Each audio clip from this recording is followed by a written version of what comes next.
고린도전서 1장 10절로 31절 말씀 보겠습니다.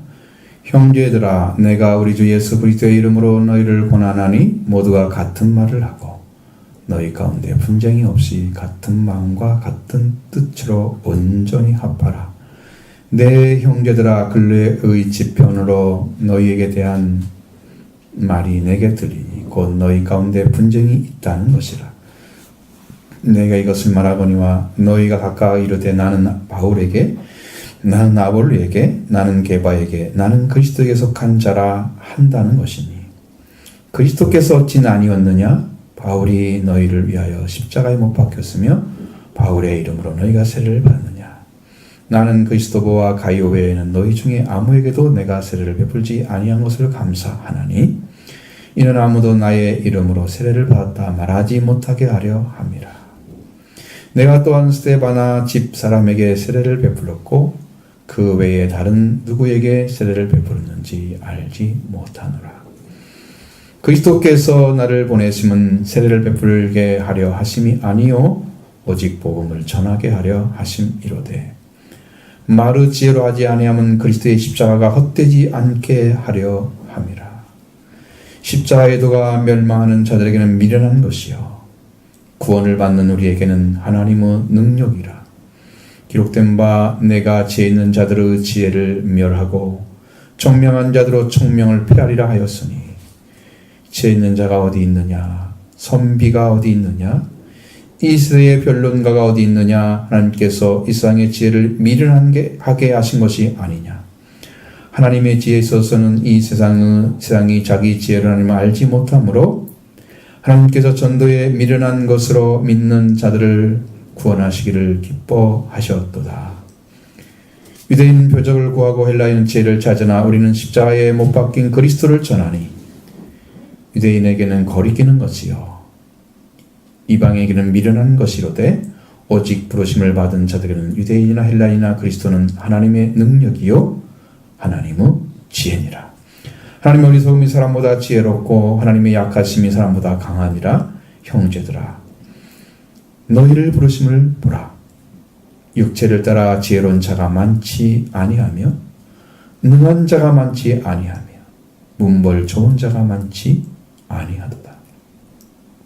그러나 하나님께서 세상에 미련한 것들을 택하사 지혜 있는 자들을 부끄럽게 하려 하시고 세상에 약한 것들을 택하사 강한 것들을 부끄럽게 하려 하시며, 하나님께서 세상에 천한 것들과 멸시받는 것들과 없는 것들을 택하사 있는 것들을 폐하려 하시나니, 이는 아무 육체도 하나님 앞에서 자랑하지 못하게 하려 하심이라. 너희는 하나님으로부터 나서 예수 그리스도 안에 있고 예수는 하나님으로부터 나와서 우리에게 지혜와 의로움과 거룩함과 구원함이 되셨으니, 기록된 바 자랑하는 자는 주 안에서 자랑하라 함과 같게 하려 함이라. 아멘. 여기 나오는 고린도 교회는 분쟁이 심한 교회였습니다. 이제 분쟁을 떠나 그들이 무리를 지어서 자신들이 속하여 있는 어떤 영적 지도자가 있는 것처럼 나눠져 있고, 또 말씀을 듣는 것도 사람의 뜻 끝이 들어가고 누구의 가르침을 따르고 이렇게 됐습니다. 분쟁하고 있죠. 마음이 다르고 뜻이 다릅니다. 그러니까 이게 나눠졌다고 하는 것은 거기에 뭐가 문제가 있을까요? 분쟁, 그 마음과 뜻을 합해야 일치를 이루어지는데, 그 합해지는 것이 뭐냐? 그게 신앙이라는 거예요. 그 합해지지 않은 것은 인간의 그냥 불신 가지고 있는 거예요. 그 자기가 선호하는 분이 누구가 더 좋고, 누가 더 낫고, 나는 이 사람 듣기가 더 편하고, 이게 가리는 거죠, 스스로. 말씀도. 바로 이 문제를 지금 바울이 지금 제기해 주고 있고요. 그러면, 그 마음과 뜻을 합해서 해야 되는 일치를 이루어 가야 되는데, 신앙이란 바로 이것을 아는 것입니다. 마음에 무엇의 마음과 뜻을 합하러 해서 합해야 아는지를 아는 거예요. 그것을 알아내는 사람은 일치를 이룰 수 있습니다. 이게 숙제거든요. 사실은 중요한 문제입니다. 자, 10절을 말씀 보겠습니다. 형제들아, 내가 우리 주 예수 그리스도의 이름으로 너희를 권하노니 모두가 같은 말을 하고 너희 가운데 분쟁이 없이 같은 마음과 같은 뜻으로 온전히 합하라. 아멘. 고린도 교회는 바울이 2차 전도 선교 여행 중에서 1년 6개월 동안을 지내면서 개척했던 교회입니다. 아주 강력하게. 그러나 그들의 신앙은 곳곳에서 그곳에 자유분방한 헬라적인 사고를 가지고 그 다음에 거기에 관습을 가지고 그 생활했던 자들이 교회에 들어왔습니다. 여러분, 고린도와 같다 하는 말은요, 타락한 자들의 대명사였습니다. 고린도가 얼마나 타락한 것인지, 신전이 얼마나 많고 거기에 매창하는 창녀들이 얼마나 많은지, 신전에서 그것도 그냥 완전히 타락한 도시를 일컬어서 고린도와 같다, 그런 지역입니다. 그리고 헬라 지역이잖아요. 그 사람들은 또 이 말을 잘하잖아요. 철학이 거기서 나온 것처럼 인간의 지혜를 많이 가지고 있다. 그러니까 무슨 말 들으면 막 얘기하면서 나는 누구가 좋고 나는 누구가 좋고 이렇게 하는 거죠. 말쟁이들이죠. 말쟁이들. 그래서 하나를 잃는 것은 불가능한, 그들의 생활 그대로만 인정한다면 불가능한 일입니다. 그래서 바울은 내가 우리 주 예수 그리스도의 이름으로 권한다 라고 말씀하고 있습니다. 이런 권면은 초대교회에서 예언자로서의 과제에 아주 중요한 위치를 차지하고 있습니다. 권면하는 것은 하나님의 이름이나 아니면 성령의 이름으로 말을 하는 거예요. 그 능력을 의지해서. 여기는 바울은 주 예수 그리스도의 이름으로 권면을 하는 거죠. 모든 성도에게 권면하는 것은 같은 말을 하고 너희 가운데 분쟁이 없이 같은 마음과 같은 뜻으로 온전히 합하라 라고 말씀하고 있습니다. 말이 같아진다고 하는 것은 확실하게 여러분 말씀을 드리면 하나님의 진리를 소유한 자가 말이 같아지는 거예요. 같은 말을 하라? 똑같은 말씀을 들어도 다 다른 말 합니다. 왜? 진리가 딱 들어오면 이 말씀이 뭔가를 다 알아죠. 그러면 마음도 합쳐지고 뜻도 합쳐집니다. 분쟁은 사라집니다. 네, 이곳에 분쟁이 있다는 것은 하나님의 말씀을 각각 다르게 듣기 때문입니다. 분쟁이 없이 같은 마음과 같은 뜻으로 온전히 합하라고 말씀하고 있습니다. 여기서 분쟁이라는 말은 헬라어로 보니까 당을 짓는 경향을 가진 것을 말하는 거예요. 그러니까 조금 마음에 안 들면 우리들끼리 모여가지고 이렇게 무리를 만드는 거예요. 그 당자가 무리당자를 써요. 이게 무리를 만들어. 우리끼리. 우리는 괜찮아. 이거 잘 들어도 되지? 이거 들어도 되지? 이 말씀 잘 들리지? 저 사람 뭉쳐가지고 이 사람 이거 여기 더 좋아. 그렇죠? 무리 만들었어. 이런 경향을 가지고 있는 게 분쟁하는 거예요. 여러분, 하나님 말씀이면 말씀만 좋아야지 사람을 좋아하면 안 되잖아요. 그러니까 분란이 생기잖아요. 분란이 생기면 그 분란을 잠재울 수 방법이 없어요. 같은 말을 사용하지 않고 마음이 더 다르고 나눠져 있기 때문에 통제가 안 되잖아요. 얼마나 불안하겠어요. 그렇게 살면. 진리를 가지고 있기 때문에 회개하지 않고 갑니다. 그러면 끝까지 나누어지는 것밖에 없습니다. 그러면 후에는 언쟁이 일어나죠. 그 다음에 분쟁이 일어납니다. 끝내는 분열을 하는 거예요. 왜? 회개로 안 가는 교회들은 다 분쟁해요. 분열을 다 했습니다. 교회들의 분쟁 생기잖아요. 우리 노예에서도 몇 개 교회가 그 교회에서 나와 또 다른 교회 만들고, 이 사람들이 기분 좋게 이렇게 나눠준 그런 교회가 아니고 싸워서 분쟁해서 나온 거예요. 회개하지 않고 한 것들은 열매를 못 맺습니다. 그 교회 있는 사람 또 딴 사람 나갑니다. 딴 데로도 나갑니다. 나는 안 맞아. 그럼 또 나갑니다. 이 분쟁이잖아요.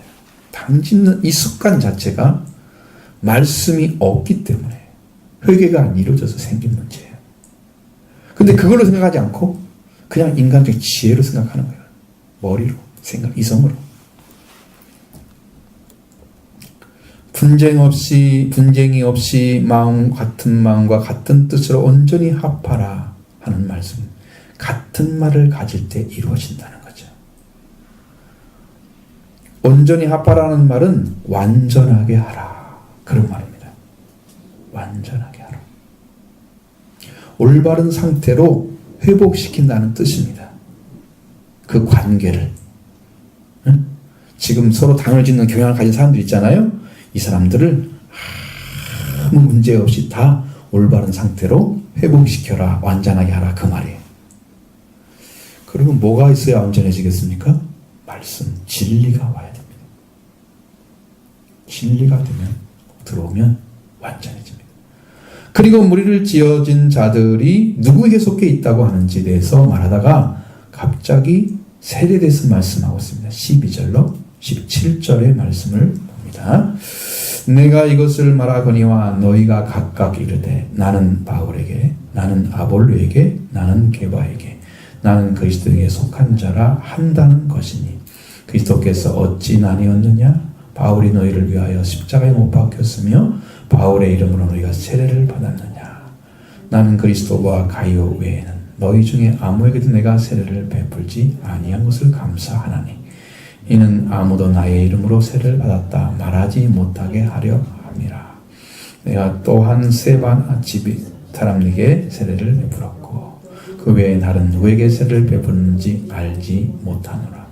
그리스도께서 나를 보내심은 세례를 베풀게 하려 하심이 아니요 오직 복음을 전하게 하려 하심이로되 말의 지혜로 하지 아니함은 그리스도의 십자가가 헛되지 않게 하려 함이라. 아멘.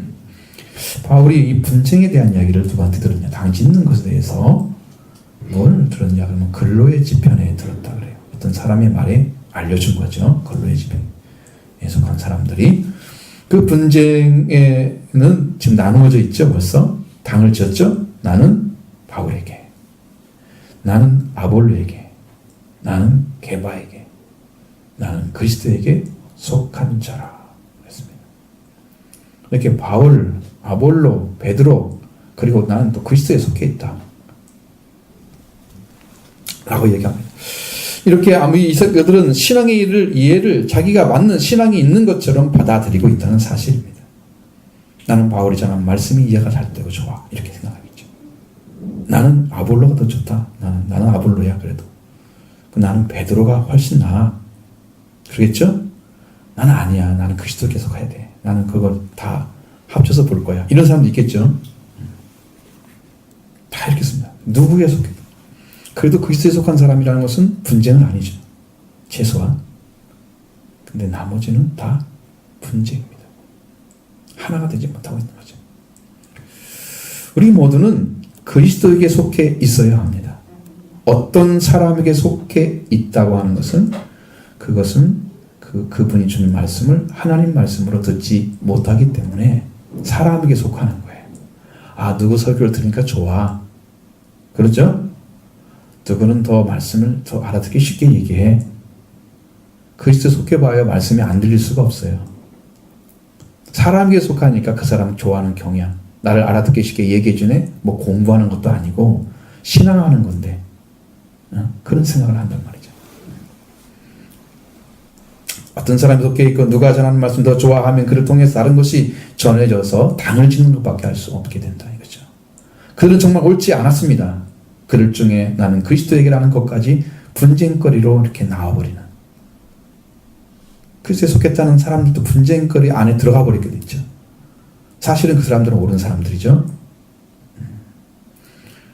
자, 사도 바울은 그리스도께서 어찌 나뉘었냐고 물었습니다. 바울이 너희를 위해서 58을 못 박혔느냐? 바울의 이름으로 너희가 세례를 받았느냐? 물었습니다. 그러니까 여러분, 십자가에 못 박힌 거, 그리고 세례받은 거 다 그리스도에게서부터 와야 된다는 거죠. 이걸 누구한테 온 게 아니고, 자, 제가 세례를 줬습니다. 그러면 누구한테 받은 거예요? 저 목사님한테 세례 받은 거 이렇게 되잖아요.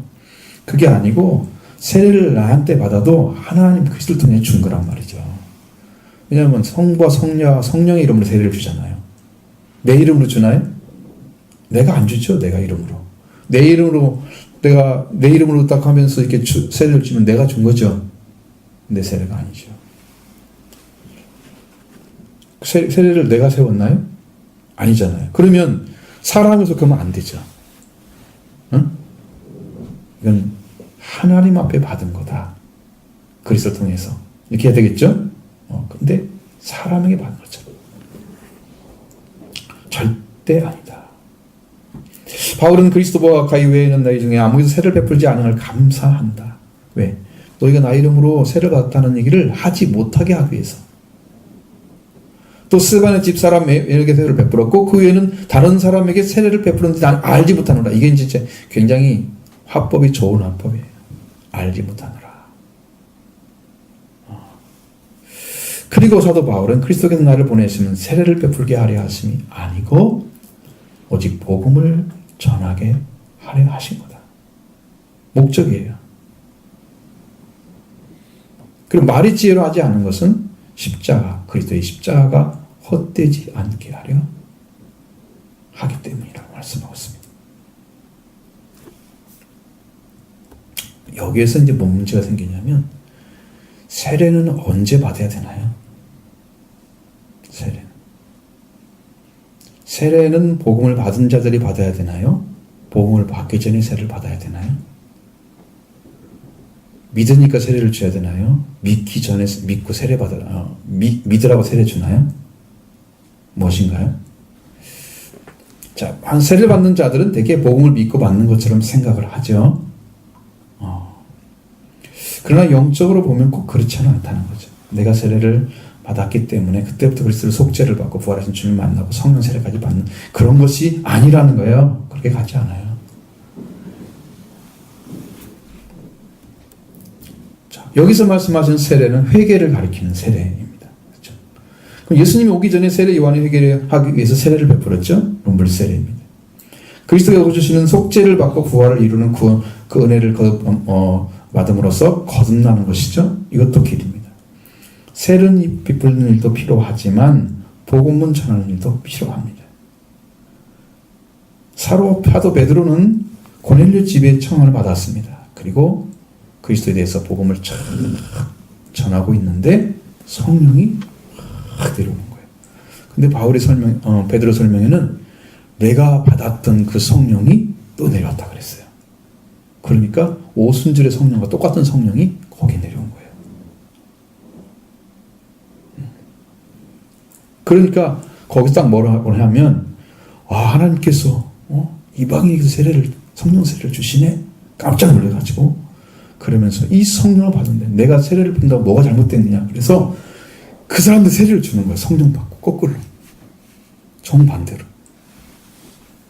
그러니까 여러분 순서라는 것은 없다. 세례를 받는 데는 순서는 없는 거예요. 정말 세례를 받고 내가 그리스도인 되겠습니다. 그리스도인으로 살겠습니다라고 다짐하면 받을 수 있는 것이고요. 그래서 세례를 주는 성령 세례 받기까지 속죄의 세례, 이게 세 가지 세례를 쭉 가는 그 세례는 원래 회개를 가리키는 거지 세례가 목적이 아니란 말이죠. 그건 좀 다른 것입니다. 그러나 그리스도께서 나를 보내시면 세례를 베풀려 하심이 아니고 오직 복음을 전하게 하려 하심이라. 말의 지혜로 하지 않는다는 것은요, 그리스도의 십자가로 구원하시는 이 말씀을 헛되지 않게 하려고 하는 거예요. 여러분, 말을 구사해서 아주 지혜롭게 얘기하면 누가 잘 알아들을까요? 많이 배운 사람 잘 알아듣겠죠. 지혜로운 사람 많이 알아듣겠죠. 그러니까 그들밖에 못 듣겠죠? 그러면 구원을 못 받잖아요. 나머지는요. 제외를 시키는 거잖아요. 하나님은 공평제야 되죠? 모든 사람이 들어야 되죠?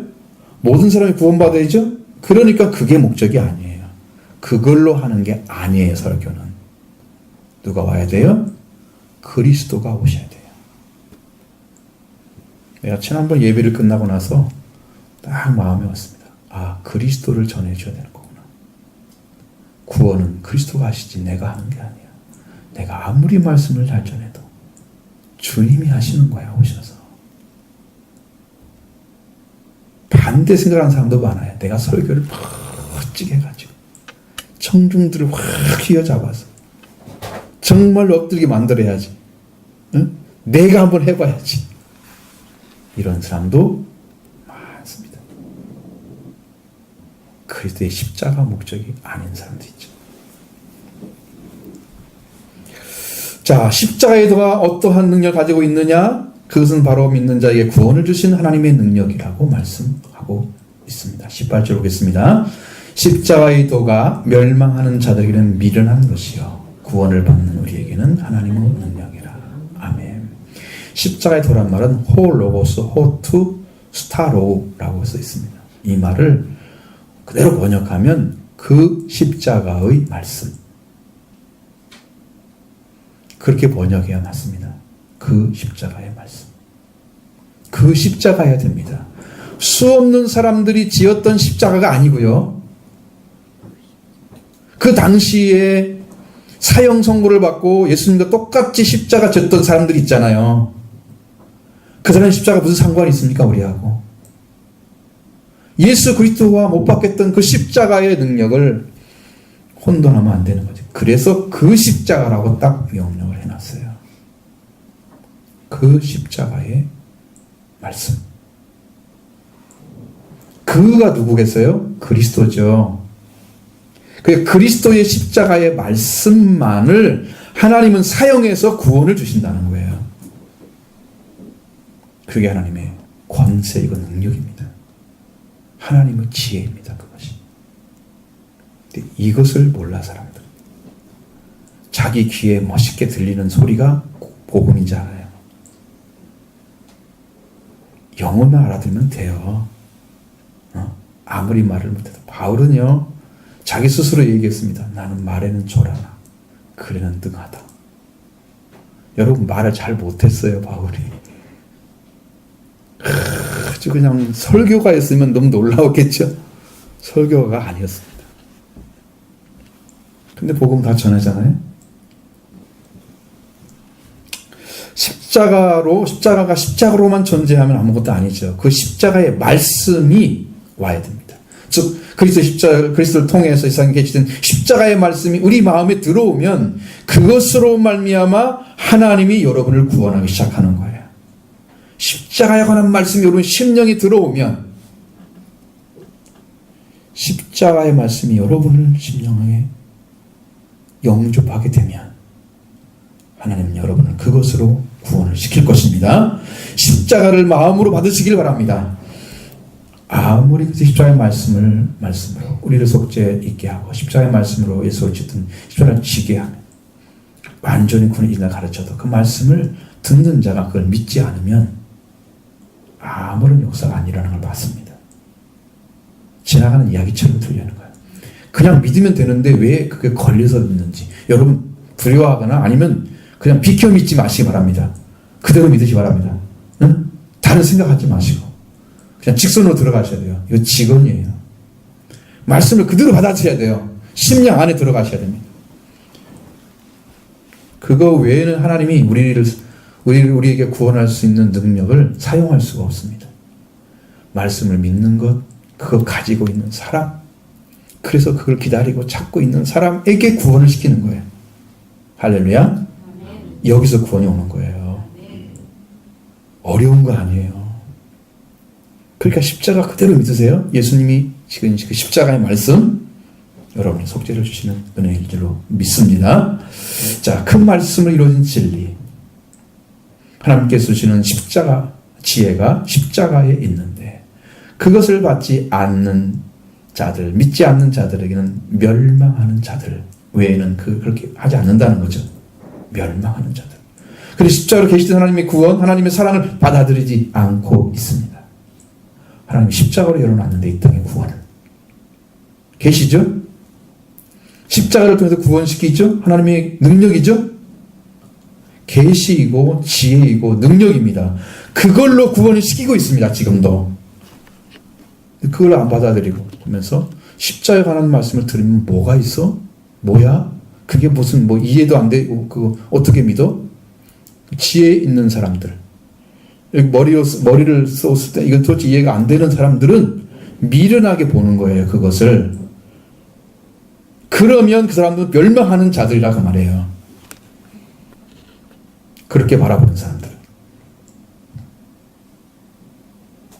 여러분 바르게 받는 줄로 믿습니다. 십자가의 말씀을 미련하게 보고 있기 때문에 터무니없이 고집을 정도로 어리석고 둔한 것이다. 이것은 도대체 이런 것을 왜 믿냐? 이렇게 자기 지혜로 판단을 해버리는 거죠. 미련하게 봐버리는 거죠. 미련한 자는 십자가의 말씀을 믿어야 할 것이 못 된다고 생각하는 거예요. 어리석고 둔하다고 생각하는 거예요. 그래서 그들은 멸망하는 당하는 자가 될 뿐입니다. 그래서 십자가의 말씀이 구원을 얻는 우리에게는 하나님의 능력이다. 하나님의 권능을 십자가에서 나타내셨습니다. 어떻게 나타났어요? 다 이루었다. 이 한 말씀으로 완성됐습니다. 구원이. 할렐루야. 이게 어마어마한 선언입니다.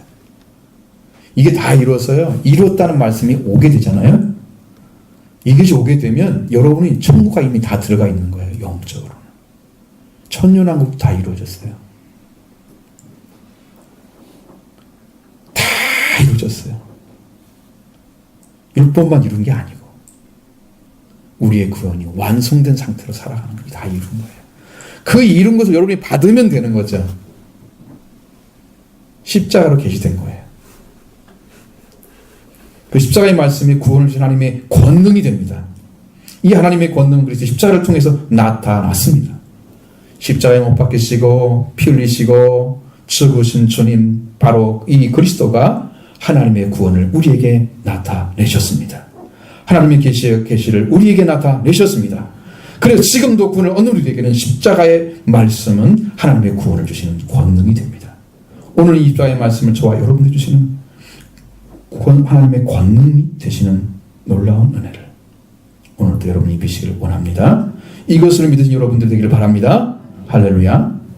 구원 속에 들어가기를 원합니다. 하나님은 이걸 보고 있습니다. 지금. 그 다음에 하나님은 지혜 있는 자들의 지혜를 멸하시고 총명한 자 총명을 폐하셨다라고 말씀하였습니다. 19절 말씀 보겠습니다. 기록된 바 내가 지혜 있는 자들의 지혜를 멸하고 총명한 자들의 총명을 폐하리라 하였으니 아멘. 이사야 29장 14절 하반절의 말씀을 인용했습니다. 그들 중에 지혜자의 지혜가 없어지고 명철자의 총명이 가려지리라. 그 말씀을 그대로 가지고 온 거예요. 이 말씀의 의미는 그들 중에 지혜자의 지혜가 사라져버린다는 거예요. 없어진다는 말은 사라져버린다는 거예요. 하나님 보시기 그렇다는 거죠. 자, 명철자의 총명, 즉 이해력이 있는 자의 이해력을 감추어 버릴 거다. 자, 여러분 이해력이라고 하는 것은 깊은 곳까지 이렇게 들어갈 수 있는 이해력입니다. 이렇게. 근데 사람이 가지고 있는 이해를 가리키는 거예요. 이해하는 이해력을 하나님이 감추어 버릴 거다. 그러니까 그 말씀을 인간의 이성으로 판단해서 들으려고 노력을 하잖아요. 그러면 다 사라지게 만들어요. 없어지게 만들어요. 안 들리게 만드는 거죠. 그러니까 사람의 지혜로 들으면 안 되는 거예요. 복음은. 왜? 안 들리니까 어차피 그 포기를 하셔야 되고 뭘로 들으셔야 돼요? 여러분 마음으로 들으시길 바랍니다. 마음으로 영접하셔서 들으시면 다 믿어지는 거예요. 마음으로 흡수하는 거예요. 말씀은. 머리로 듣는 게 아니에요. 똑똑하게 이해하고 말은 할 줄 알지만 하나님의 능력이 없는, 아무런 효능도 없는 이러한 지식은요 못 살립니다. 사람을. 이 말씀 고린도서 1장 19절에 내가 지혜자의 지혜를 소멸하고 이해력 있는 자의 이해력을 폐하시리라 라고 말씀하셨습니다. 사람의 지혜, 이해력은 하나님께서 사라지게 하시고 그것 거짓으로 이해하는 것을 폐하실 거다. 근데 그렇기 때문에 여러분들의 이해력으로는 하나님의 구원을 얻을 수가 없습니다. 이 세상에서 얻은 지혜로는 하나님이 주신 지혜와 구원의 능력을 받지 못합니다.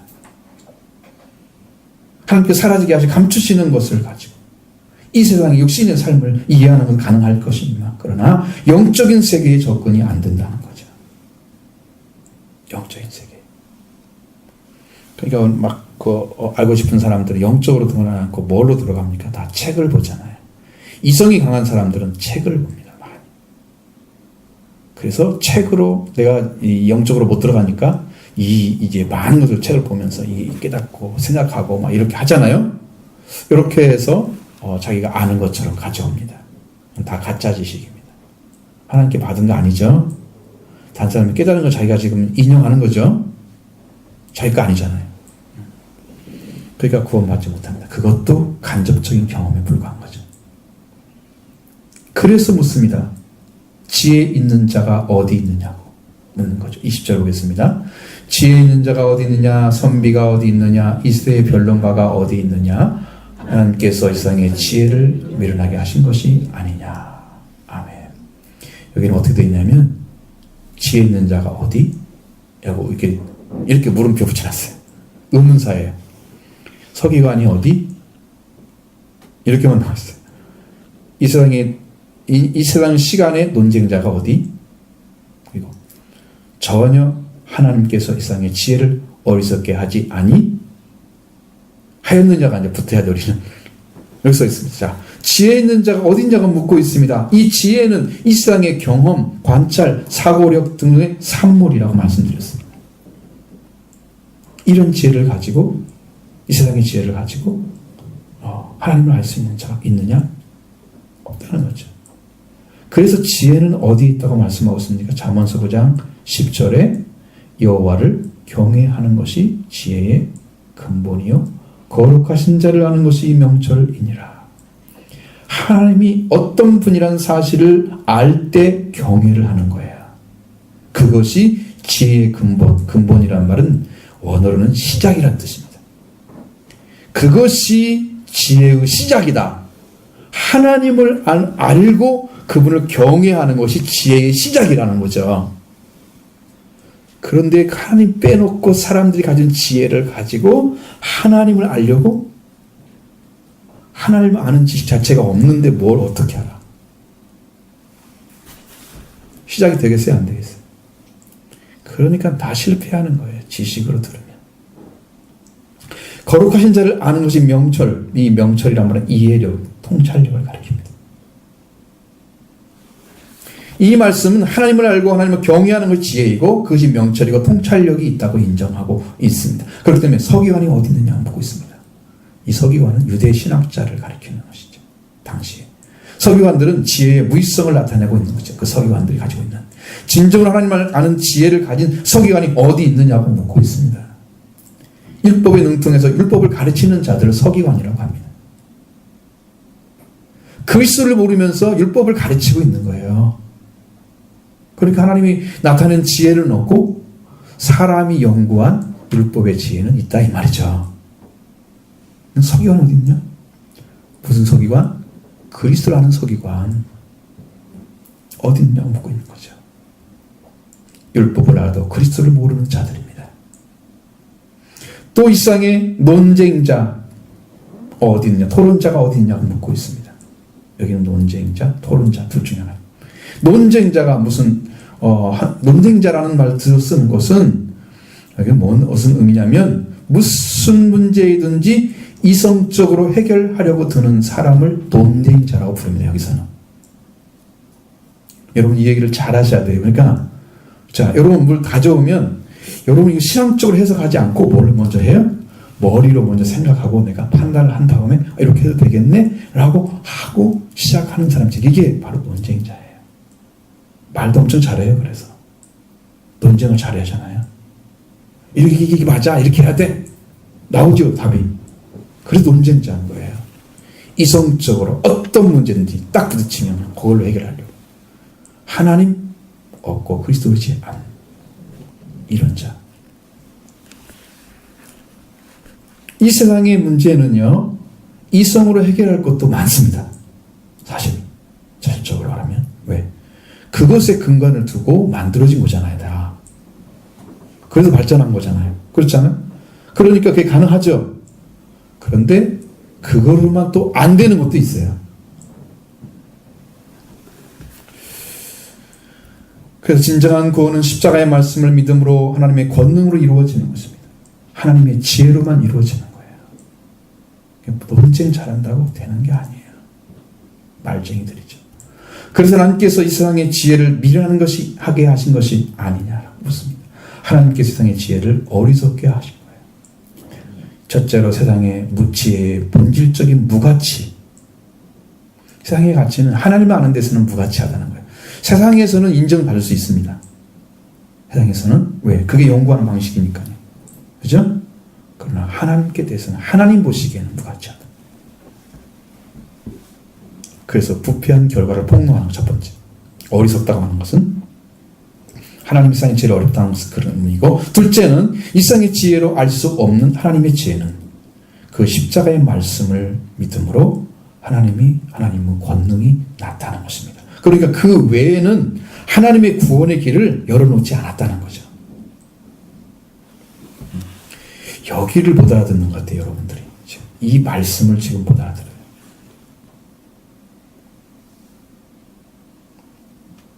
자, 이 세상의 지혜로 알 수 없는 하나님의 지혜는 그 십자가의 말씀을 믿음으로 하나님의 권능이 나타나셨다는 거죠. 그러니까 그 지혜를 얻으려면 어디로 가야 되냐면 십자가의 말씀, 그 십자가로 가야 됩니다. 그 십자가로. 이 구원을 주기 위해서 하나님의 취한 방법이 뭐냐? 하나님은 전도에 미련한 것으로 것을 나타내셔서 그것으로 믿는 자들을 기뻐하셨다는 거죠. 21절 보겠습니다. 하나님의 지혜에 있어서는 세상에 미련한 자기 것으로 하나님을 알지 못함으로 하나님께서 전도에 미련한 것으로 믿는 자들을 구원하시기를 기뻐하셨도다. 아멘. 자, 하나님의 지혜가 있는데 그 지혜를 알지 못해 사람들이 하나님을 알지 못해 그 지혜로. 그러니까 하나님께서 전도하는 방식으로 전해서 그것을 믿으면 구원이 되는 이것을 기뻐하신다는 거예요. 그러니까 여러분 세상의 모든 사람들이 다 가르쳐 가지고 모든 사람이 알 수 있도록 그렇게 만들 수 있는 지혜가 아닌 거죠. 누구나 다 소유할 수 있는 지혜가 아닌 거죠. 그러면 예를 들어서 학교를 만들어서 철학자들이 이야기를 쭉 해가지고 누구나 이성적으로 이해할 수 있는 이런 것이 아니라는 거죠. 아니기 때문에 그걸 알고 있는 사람이 말로 선포를 해서 그걸 받아들이는 사람을 구원시키는 걸 하나님이 기뻐하신다고 말해요. 그러니까 지금 전하는 것도 저는 전도라고 생각합니다. 지금 선포하는 거예요, 말씀을. 여러분에게 구원의 길이 어딘가를 알려주는 거예요. 근데 여러분이 십자가로 가까이 오지 않고 있어요, 마음이. 구원받기는 별로 원하지 않는데 말씀을 듣고 있는 거예요. 그러지 않죠? 자, 여러분 에베소 4장 18절 상반절 말씀에 그들의 총명이 어두워지고 라는 말씀이 있습니다. 이 말씀에서 총명은 영적, 도덕적 이해력을 가리키고 있습니다. 영적인 거 이해 못하죠? 도덕적이면서 수준 높은 도덕적 이해를 못하죠? 그러니까 그것이 어두워지면 무엇이 어두워졌다는 뜻입니까? 원래 사람이 하나님의 성령을 통해서 이렇게 살고 있었습니다. 성령을 받고. 즉에 지혜를 받았는데 하나님을 떠났기 때문에 영이 죽어버렸습니다. 그러니까 인간의 도덕이 나타났죠. 그럼 육은 살아서 이해력은 가지고 있습니다. 이성적인 이해력. 영적, 도덕적 해에서는 어두워졌습니다. 못 알아듣는 거예요, 이것을. 총명이 어두워졌습니다. 그들은 하나님의 생명에서 떠나는 모습을 가지고 있습니다. 이렇게 하나님을 알지 못하기 때문에 하나님 방식이 뭐예요? 하나님께서 선포해서 믿는 자들을 기뻐하시는 거예요. 자신의 이해력으로는 하나님을 이해할 수가 없고 이걸 영접해 줄 수 있는 이 부분이 안 만들어져. 이 머리를 가지고는. 요 안에 들어와야 되는데, 믿음이라는 것은. 요 안에. 그래서 선포를 합니다. 말씀을 전하죠. 그리고 십자가의 말씀을 선포합니다. 이렇게 하는 것이 사람들이 보기에는 어리석음이에요. 저렇게 한마디 한마디 해가지고 어떻게 누가 믿겠어? 어리석게 보이죠? 이 말씀 듣고 누가 구원을 받아요? 어리석게 보이죠? 역시나 설교도 마찬가지입니다. 여러분 이 한 말씀 없이 전해가지고 어떻게 여러분 구원받습니까? 물어볼 수 있습니다. 마찬가지예요. 이게 어리석게 보이는 거예요. 복음을 전하는 것이. 그런 방식으로 하나님은 한다고 말이에요. 사람들 보기에는 어리석지만 하는 말씀. 하나님은 그런 방식으로 믿는 자를 구원하기를 기뻐하신다. 오늘 이 십자가의 말씀을 듣는 모든 성도 여러분, 바로 그 말씀으로 여러분이 전한 이 말씀이 전도와 같은 것이기 때문에 하나님의 선포에 미련하는 것으로 믿는 자들을 구원하시기를 기뻐하시는, 오늘 또 이 말씀이 들려지면 여러분이 믿는 자가 돼서 구원을 얻게 될 줄로 믿습니다. 하나님은 이걸 기뻐하실 줄로 믿습니다. 여러분이 믿어주면 기뻐하시죠. 이 말씀만 여러분을 구원하시는 거예요. 사람의 지혜, 사람의 이해력이 뛰어나다고 구원을 받는 것이 아니라는 거예요. 그래서 사람들을 구원하시는 것이 분명히 하나님의 지혜, 십자가의 말씀으로 이루어진다는 거예요. 그러나 유대인들과 헬라인들은 구하는 것이 서로 달랐습니다. 22절부터 24절의 말씀 보겠습니다. 유대인은 표적을 구하고 헬라인은 지혜를 찾으나 우리는 십자가에 못 박힌 그리스도를 전하니 유대인에게는 거리끼는 것이요 이방인에게는 미련한 것이로되 오직 부르심을 받은 자들에게는 유대인이나 헬라인이나 그리스도는 하나님의 능력이요 하나님의 지혜니라. 아멘. 안녕. 사람들이 있어 읽으라고 하니까 그 사람은 두 사람 딱 지목해가지고 읽으라고 할 거야. 앞으로. 유대인은 표적을 구했던 것은 사실입니다. 헬라인은 지혜를 찾던 것도 사실입니다. 바울은 십자가 박힌 그리스도를 전했습니다. 그러니까 그런 것으로 인해서 유대인을 거리키고 이방인에게는 미련한 것이 됐습니다. 십자가를 전하는 것이, 그리스도의 십자가를 전하는 것이. 예수님 그리스도가 표적은 예수 그리스도가 하나님께서 보내신 자에 맞는지 아닌지를 보여주는 기적을 행하라고 하는 건데, 표적이라는 거죠. 당신 하나님께 온 게 맞아? 당신 보고는 내가 못 믿겠어. 그러니까 기적을 보여줘. 그럼 믿을게. 이게 표적이에요. 초자연적인 능력을 한번 외부에 보여달라는 거죠. 그러면 그게 진리가 되고 진짜인지 아닌지 내가 믿어볼게. 자기가 판단하겠다는 거야. 자기가 보고. 오신 분 자체가 하나님이신데 누구를 판단하고 있어요. 그게 문제인 거죠. 이들이 표적을 구한 것입니다. 예수님이 계실 때 하나님의 권능을 가지고 이미 아들과 왕으로 오셨습니다. 그걸 믿고 있으면 표적을 구할 필요가 없는 거죠. 그걸 안 믿으니까 표적을 구하고 있는 거예요. 그들을 향해서 악하고 음란한 세대라고 말씀합니다. 불신자들, 거역하는 자들이다, 거부하는 자들이다. 그러면서 뭘 확인하려고 그래요? 믿지도 않으면서.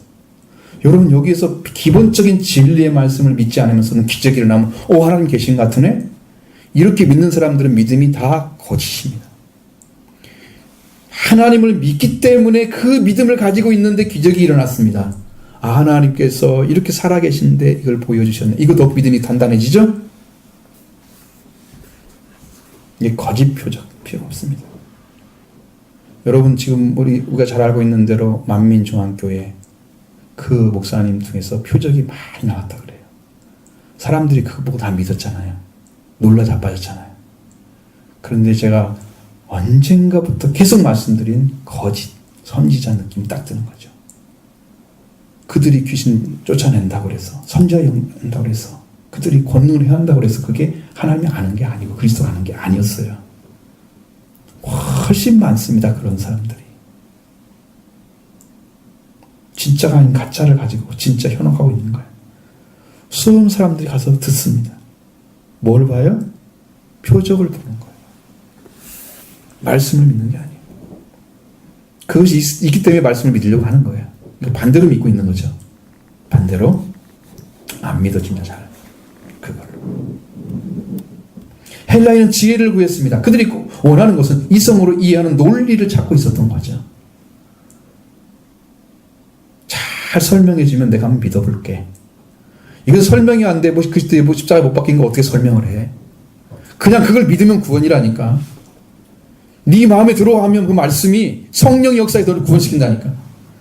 필요가 없다니까 이 설명이라는 게.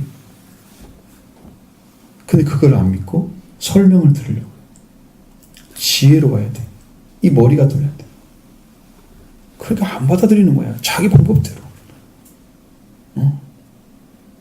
자신들의 지혜로 하나님 주신 지혜를 찾을 수가 없었던 거죠. 그러나 바울이 제시한 복음은 뭐였어요? 그리스도의 십자가였습니다. 그들이 원하는 법대로 제시하지 않았고 그리스도의 십자가를 전하는 바울의 복음을 그들은 받지 않았습니다. 그래서 그들에게는 유대인에게는 거리끼는 것이 되었습니다. 이 단어는 스캔달로를 말합니다. 넘어지게 하는 거. 걸려 넘어지게 하는 거. 우리가 우리 말로는 실족이란 말 썼죠. 실족해 하는 게 됐습니다. 이 말이. 십자가를 전해주니까 그리스도의 십자가를 전해주니까 그들이 실족하는 게 됐어. 거꾸로. 여러분 여기서 뭐가 기억이 나겠습니까? 마태복음 11장 6절에 누구든지 나로 말미암아 실족하지 아니한 자가 복이 있도다. 예수 그리스도를 믿음으로 구원받은 자가 복이 있습니다. 실족하지 아니한 자이기 때문에. 표적 안 보여준다고 실족해요. 십자가만 전해준다고 싫어해요. 어떤 교회는 회개만 전한다고 싫어해요. 왜 우리한테 복된 말씀 안 전해주세요? 회개가 더 복된 말씀입니다. 완전한 말씀입니다. 유대인들은 예수님 때문에 실족하게 생겼습니다. 부딪힐 돌에 부딪힌 거예요. 불신 때문에. 십자가에 못 박힌 그리스도가 저와 여러분을 구원하셨습니다. 할렐루야. 이것을 믿으시면 여러분의 구원을 주십니다. 오늘 믿고 구원받으시길 바랍니다. 헬라에게는 미련한 것이었습니다. 그들이 말하는 지혜가 아니었기 때문에 어리석음에 불과하다고 생각을 했습니다. 십자가에 못 박힌 그리스도는 지혜가 아니고 믿음에 관련된 것이기 때문에 그들은 지혜를 찾았습니다. 그러나 그걸 제시받지 못했습니다. 그들이 알고 이해하고 통찰하고 그것을 결론 짓는 것이 이해야 되는데 십자가는 그런 결론을 낼 수가 없는 거죠. 그래서 십자가에 못 박힌 그리스도를 전해 들었을 때 그들은 어리석게 보였다는 거죠. 어리석음이었습니다. 미련한 것이었습니다. 그런 십자가에 못 박힌 그리스도를 복음을 듣고 부르심을 받은 자들에게는 유대인이나 헬라인이나 그리스도는 하나님의 능력이 하나님의 지혜가 되셨습니다. 할렐루야. 그리스도는 하나님의 능력이 하나님의 지혜.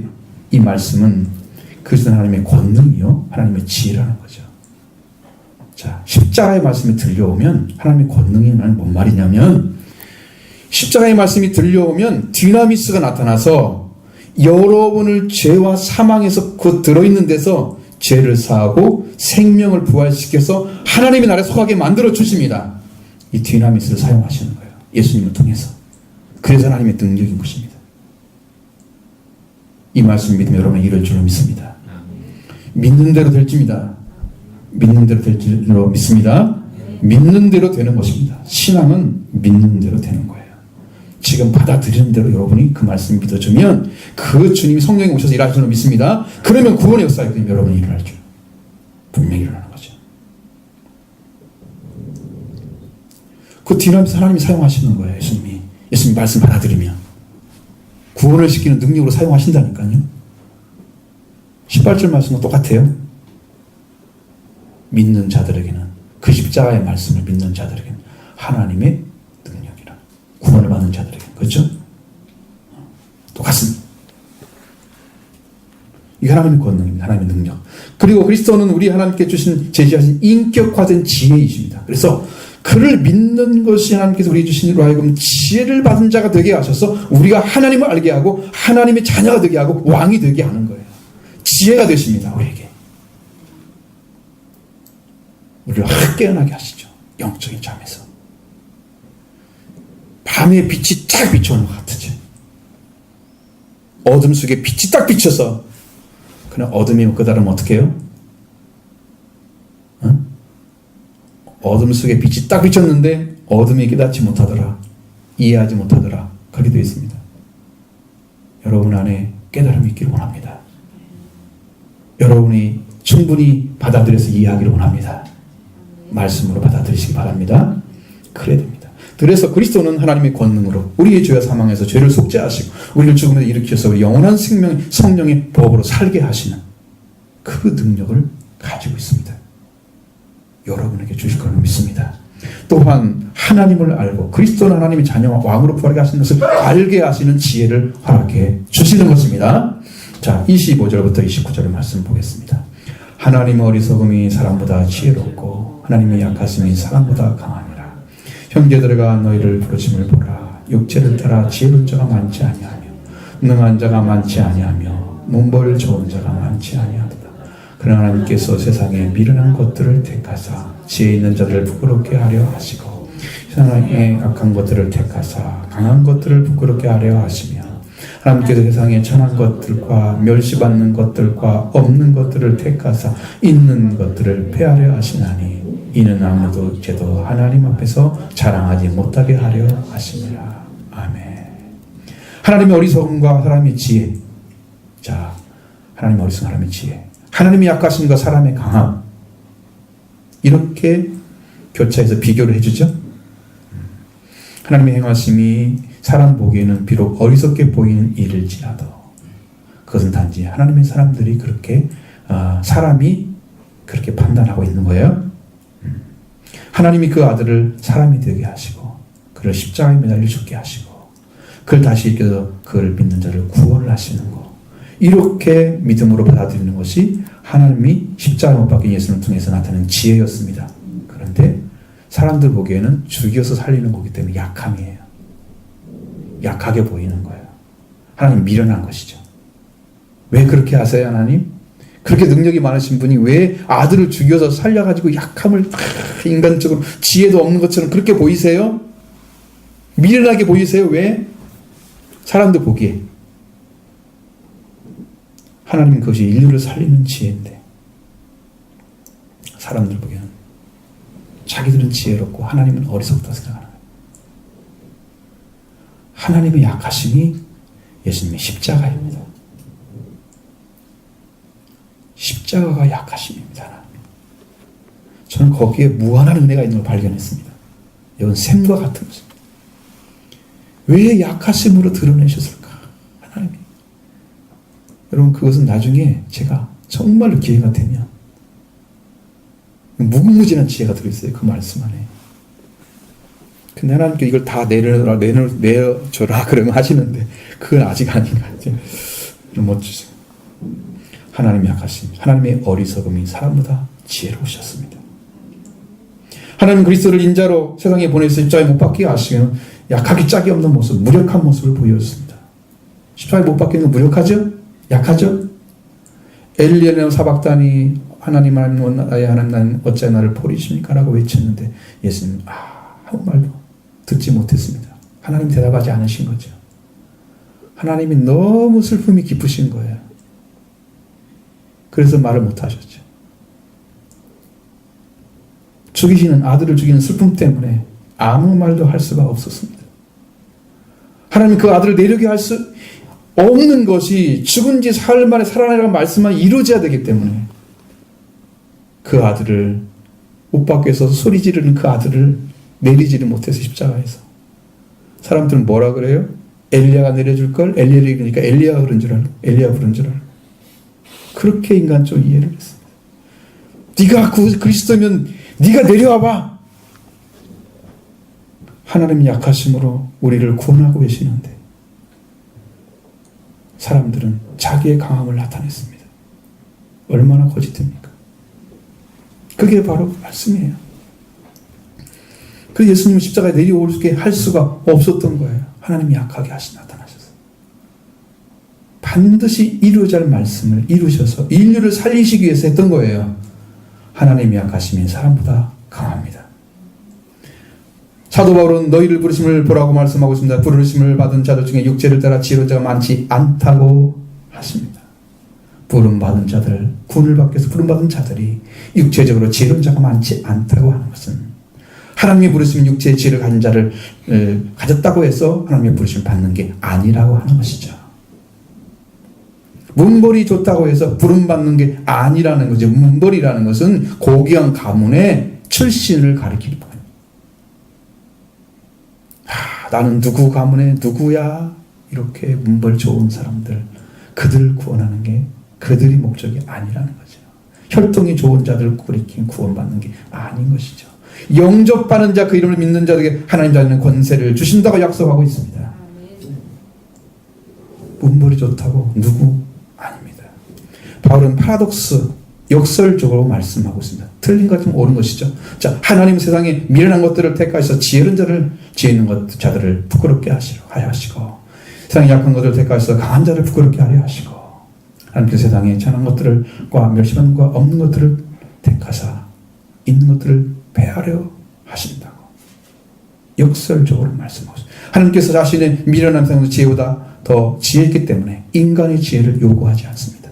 하나님, 오히려 하나님의 부르심을 받은 세상의 사람들은 미련한 것들을 택하셔서 지혜자를 부끄럽게 하셔서 수치스럽게 합니다. 세상에 약한 것들을 택하셔서 강한 자를 수치스럽게 합니다. 절대적으로 하나님은 강한 자들만을 택하는 것이 아닙니다. 시편 147편 10절 11절의 말씀을 보면, 여호와는 말이 심히 세다 하여 기뻐하지 아니하시며 사람의 다리가 억세다 하여 기뻐하지 아니하시고, 여호와는 자기를 경외하는 자들과 그의 인자하심을 바라는 자들을 기뻐하심이라. 할렐루야. 하나님은 지혜로운 자를 부르는 게 아니에요. 강한 자를 부르는 게 아니에요. 하나님이 부르시면 하나님의 지혜를 받아들이는 자를 택하고 부르시는 거예요. 그 십자가가 하나님의 지혜입니다. 하나님의 능력입니다. 그를 믿는 사람을 부르시는 거예요. 세상에 천한 것들, 멸시받는 것들, 없는 것들을 택하신다 말씀하고 있죠. 왜 것들이라고 표현했을까? 나머지는 사람들이라고 얘기하는데, 자들이라고. 이것은 복수이고 중성이기 때문에 중성은 것들이라고 씁니다. 것이라고 쓰는 거예요. 근데 복수기 때문에 것들. 그게 나쁜 말이 아니에요. 뭐 이것들 저것들 그렇게 말하는 게, 사람을 일컬어서 말하는 거 그렇게 말하는 게 아니고, 그 원래 쓰임새가 그렇게 썼기 때문에 이렇게 하는 거예요. 여러분 나쁘게 듣지 마시고 이 말씀을 제일 이해하면 좋을 것 같아요. 이 천한 것들이라는 뭔 말이냐면, 세상 사람들 가운데 언급될 가치조차 없는 자들을 가리키는 용어입니다. 세상 사람들이 볼 때는요, 저는 말할 필요도 없는 그 인간 축이 안 들어가는 인간이죠. 그거야. 멸시받는 것들은 낮은 계급에 처한 자들입니다. 노예 같은 자들. 아시죠? 없는 것들은 사회적으로 볼 때 전혀 가치가 없고 필요가 없는 자들을 가리킵니다. 천한 것들, 멸시받는 것들, 없는 것들, 바로 하나님이 그들을 택하셔서 사람들이 볼 때에는 중요한 사람처럼 보이는 자들을, 있는 자들을, 사람들이 보기에는 중요하게 좋은 인물을, 좋은 일하고 있는 것처럼, 사람들에게 인기 있는 사람들, 사람들이 인정하는 사람들, 그들을 부치스럽게 하는 게 하나님의 목적이에요. 네가 똑똑하다고 알 줄 아느냐? 하나님이 뭐라고 말씀하시는 예수님이? 옳소이다. 이것을 슬기고 지혜인 자는 감추시고 어린 아이에게 나타내심을 감사하나이다. 바로 그거예요. 절대로 하나님은 지혜롭고 슬기로운 자들에게 나타나지 않습니다. 어린아이든 심령으로 바라보는 자를 만나주실 줄로 믿습니다. 자, 그래서 하나님이 사람을 택하시는 원리입니다. 심령이 가난한 자는 복이 있습니다. 천국이 그들의 것이다. 가난하죠? 맞나요? 가난한 자는 복이 있습니다. 하나님 나라 그들의 것입니다.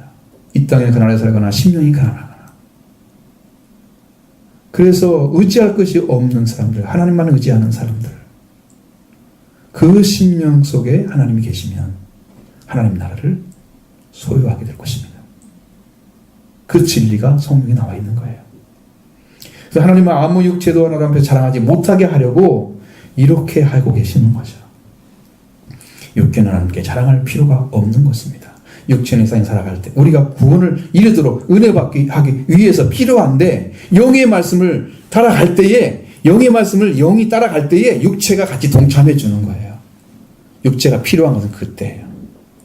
그럼 내가 고난을 받으면 육체가 고난 받잖아요. 그럼 속에서 고난 안 받아? 영이? 고난 받죠? 근데 육이 동행해 주는 거예요. 자, 이거 보세요. 여기 아모스 3장 3절을 보시면 이 말씀이 있습니다. 두 사람의 뜻이 같지 않은데 어찌 동행하겠으며. 이 말씀은 영이 있는데 육이 동행을 해야 하잖아요. 영이 원하는 대로 육신이 따라가 줘야만 동행이 이루어진다는 거예요. 뭐가 같아야 돼요? 육신도 영의 뜻에 합당하게 살아줘야 돼요. 그러나 대부분 사람들은 영이 원하는데 육체는 따로 돌잖아요. 구원의 이도로 습관 버리지 않고 구원의 이도로 가지 않고 육신이 원하는 대로 살면서 신앙생활도 하려고 하잖아요. 같이 동행해야 안 동행해요? 육체와 영이 따로 놉니다. 육체는요, 영이 갈 때 같이 순종해주는 존재예요. 그래야 구원이 오는 거예요.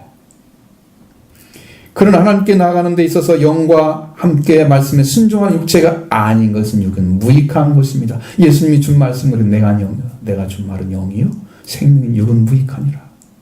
이렇게 말씀하셨습니다. 따라가야 됩니다. 육체는 잘할 것이 없는 거예요. 그것을 예수님이 존재하는 것이고. 이제 하나님 끝난 자들은 그리스도 예수 안에 있다고 말씀하셨습니다. 30절, 31절 보겠습니다. 너희는 하나님으로부터 나서 그리스도 예수 안에 있고 예수는 하나님으로부터 나와서 우리에게 지혜와 의로움과 거룩함과 구원함이 되셨으니 기록된 바 자랑하는 자는 주 안에서 자랑하라 함과 같게 하려 함이라. 아멘. 지금도 안 읽는 사람은 여전히 안 읽고 있어요. 그 사람 목소리는 영원히 못 들을 것 같아요. 우리는 하나님께로 태어납니다. 이것을 거듭났다고 합니다. 하나님께로 태어난 자는 예수님 안에 있습니다. 살아가는 거죠. 자, 그리스도 예수께서 우리를 죄와 사망에서 해방시켜 주시고 생명의 성령에 살도록 하셨습니다. 우리를 구원해 주고 우리에게 영광이 되시고 우리의 생명이 되시고 모두 다 그리스도에게 받았습니다. 하나님으로부터 태어나는 것, 예수님의 복음으로 믿음으로 하나님께 태어난 자가 되게 하시고 그 다음에 예수님은 하나님부터 나오셔서 뭐가 됐어요? 우리에게 지혜와 의로움과 거룩함과 구원함이 되셨습니다. 오직 예수님만이 하나님을 신뢰하게 만들어 신뢰함과 아는, 그것을 아는 지혜가 되어주셨습니다. 그분이 누구인가를 아는 지혜가 되셨습니다. 오직 예수님만이 우리를 하나님께서 받으시는 의로움이 되어주셨습니다. 예수님만이. 오직 예수님만이 우리를 이 세상부터 구별하셔서 하나님의 자녀가 되게 하시는 거룩함이 되어주셨습니다. 오직 예수님만이 자기가 죄와 사망에 속해 있는 우리를 죄와 속죄와 부활을 대활이 되어주셔서 우리를 산자가 되게 하시고 하나님의 자녀의 그리고 왕의 옷을 입혀주신 거예요. 오직 예수 그리스도만이 그 일을 하신 겁니다. 그러니까 그분이 지혜반한 그분이 하나님의 능력인 줄로 믿습니다. 인간의 육체는 무익한 것입니다. 여러분, 사람 의지하지 마십시오. 누구의 가르침 쫓지 마십시오. 뭐만 따라가야 돼요? 말씀만, 진리만 따르시기 바랍니다. 우리의 자랑은 주 안에서만 자랑해야 됩니다. 육체적으로, 인간적으로, 사적으로, 혹은 혈통적으로 자랑할 것이 아무것도 없습니다. 그건 구원이 되지 않기 때문이죠. 하나님과 상관이 없는 것들.